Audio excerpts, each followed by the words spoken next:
This is David Sumpter, commercial insurance specialist with Wateridge Insurance in San Diego, with some tips for contractors when it comes to liability insurance.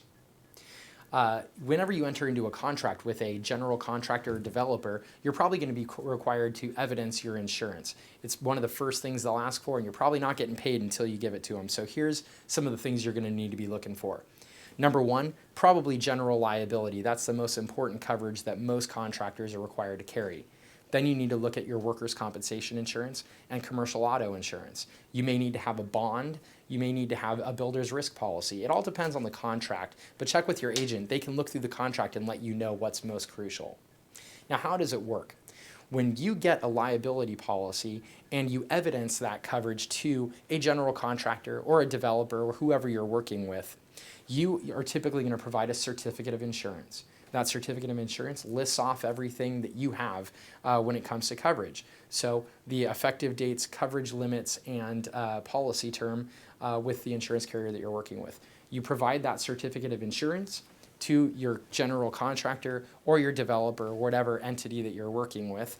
And after you purchase that insurance, give them the certificate of insurance. Usually you get to put the shovel into the dirt. Keep in mind, contractors' liability insurance is specifically a little bit tough to procure sometimes because of construction defect claims. So one thing you want to look at is some insurance carriers will actually add exclusions. What is an exclusion? An exclusion is part of the rules that the insurance carrier sets forth for your policy.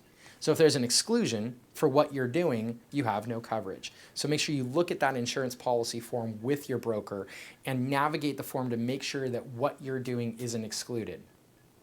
Also make sure that in your state, find out what coverages are required by your state license bureau. Here in California, you're required to provide workers' compensation, liability, and bonding.